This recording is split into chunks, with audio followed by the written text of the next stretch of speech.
So now I'm going to teach you some of the basics of cross stitching when you've got one of our wood laser cut bases.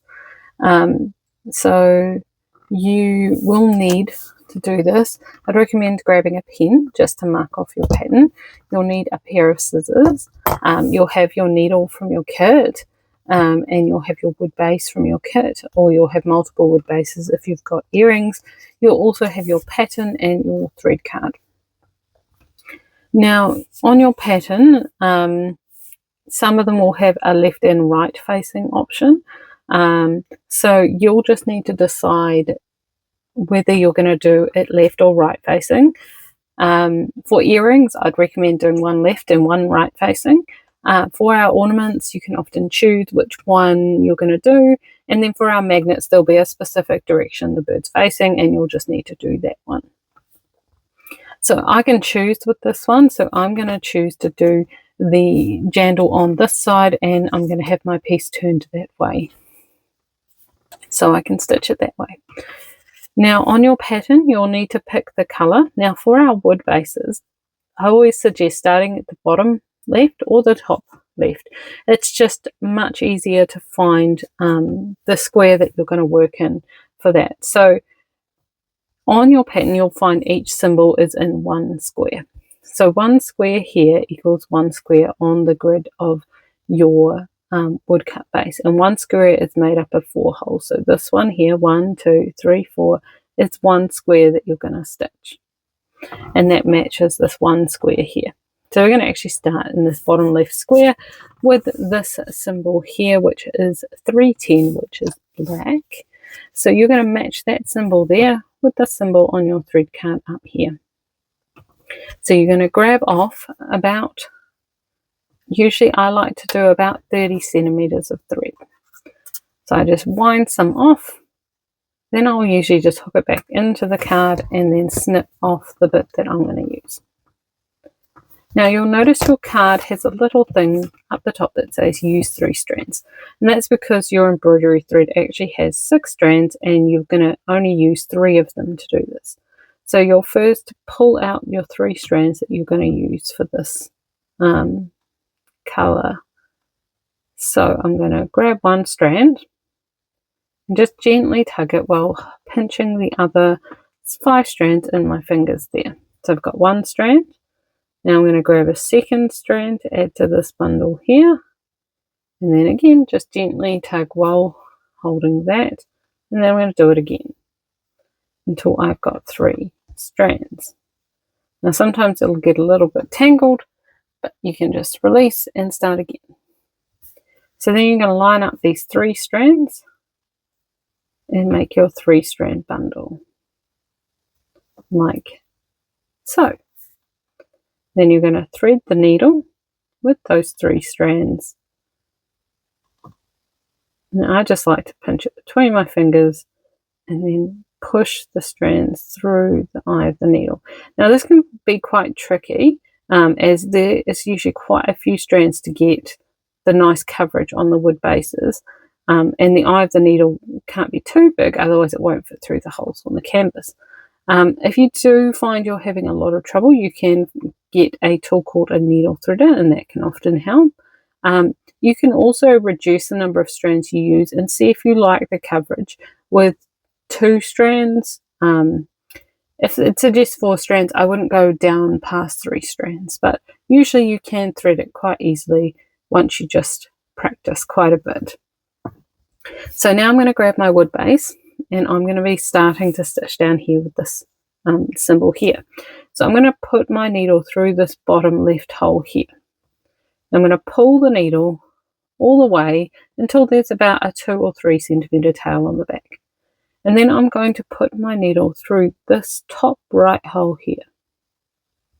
And then pull it through, and then make sure there's that 2 centimeter tail on the back. Now I'm going to flip over, and you'll see that there's this tail here.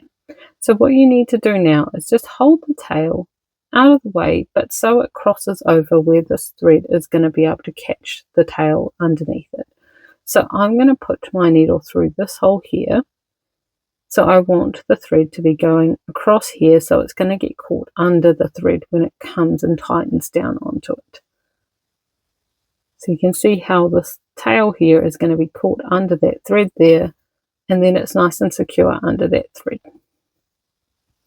So now I can keep stitching across this row here, and I have 3 stitches to do. So I have another 2 to do beside this one. So I'm going to do the same thing, put my needle through that top right hole there, and then actually for this stitch I'm going to flip it over so I can make sure that tail goes under another stitch, like so it's even more secure. And then I'm going to do the same thing again for this 3rd stitch I have to do, and then go back through this hole here, one right underneath, and there we have our first 3 diagonally half cross stitches. So if you'll notice, the stitch always goes in the same direction. It slants this way. So it slants from bottom left to top right, bottom left to top right, bottom left to top right. Now you want to make sure that all your stitches slant in the same direction. So I'm now going to do the other cross, and I'm going to make sure they always go from bottom to top. And they always face in this direction, so they slant this way. So I'm going to just go bottom and then up to the top, bottom and up to the top. And that's our first 3 full cross stitches completed. Now I'm going to mark these off on my pattern so I don't forget where I've stitched and where I haven't stitched. So I'm going to cross, cross, cross. Those 3 are done. And now I'm just going to snip off the end of this tail so that it doesn't get in the way and make a mess. And now it's nice and secure. I don't have to worry about it coming loose. Now I'm going to do the next line, which I can see comes 1 out this way and then is 5 across. So I'm going to do 1 this way, then go bottom to top and make sure they're slanted the same as the line before.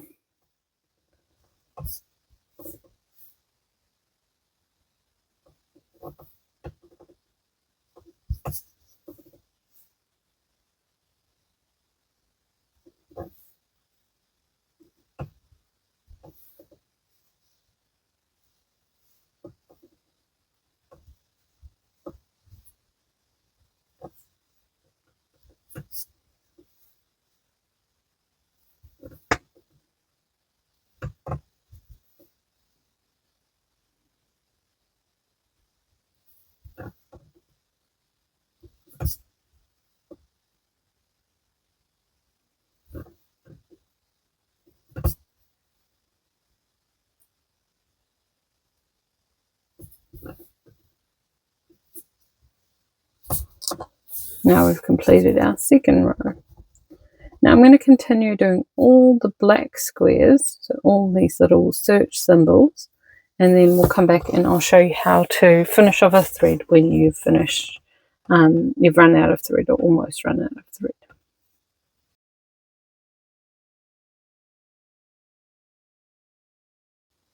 Okay, now I've almost run out of this black thread, so I'm going to secure the end of this thread by flipping over to the back and then just sliding my thread under a couple of stitches at the back. Usually I like to do about 3.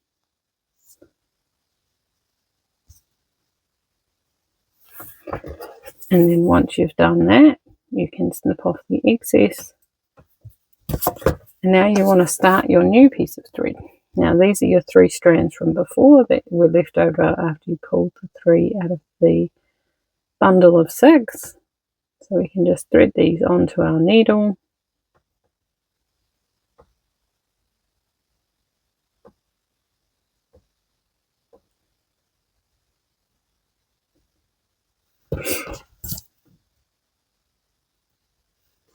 Sometimes it can pay to give it a little snip to get a nice clean edge to thread into the needle.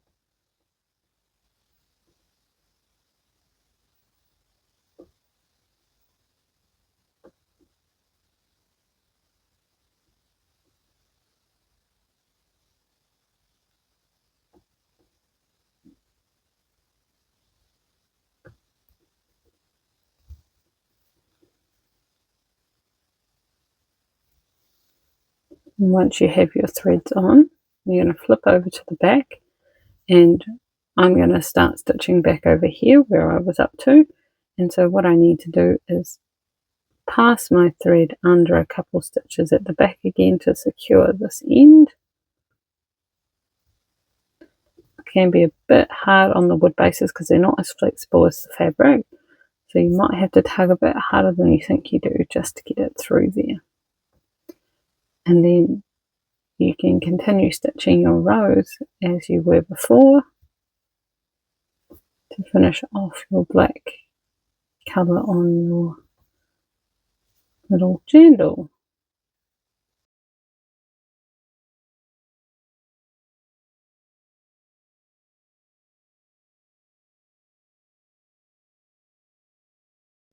Now we have finished the black on the jandal. Now I do have a little bit of leftover thread.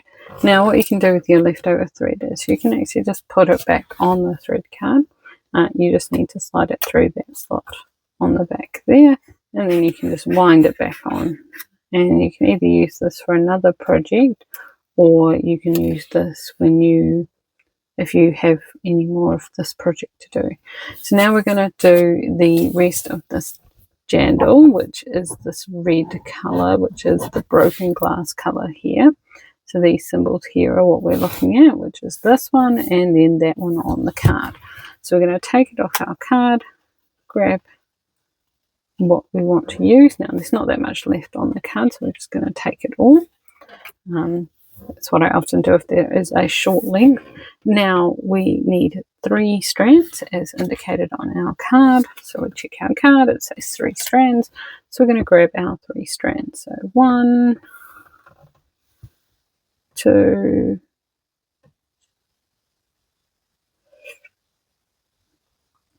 2, and then 3. We're going to grab our 3 strands, we're going to line these all up.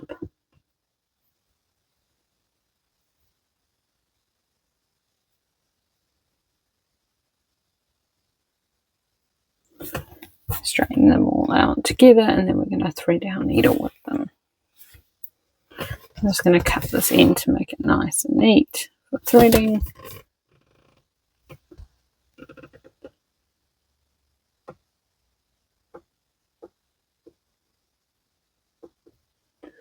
Okay, now we're going to start down here on this symbol here, and that's this square here on our wooden base. So then we're going to place our needle under a couple stitches on the back and push that through to secure that first little bit of thread.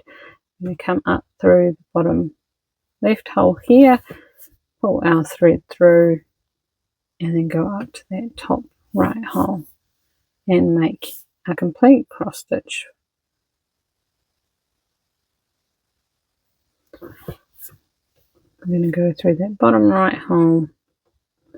Now if you'll see here, there's a little bit of black thread coming through from the back, so sometimes it happens when you didn't trim like I should have, or when you've got a little bit of a fluffy end back there, it can sometimes pull through the front. So just go into the back and pull it back through. So there we've got our first cross stitch in the red. So we're going to mark that off as done, and then we're going to go 1, 2, 3 up.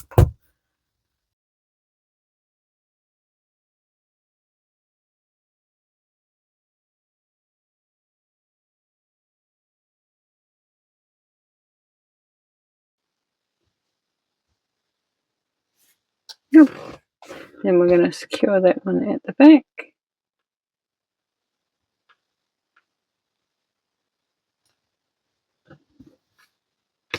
And chop off our excess thread.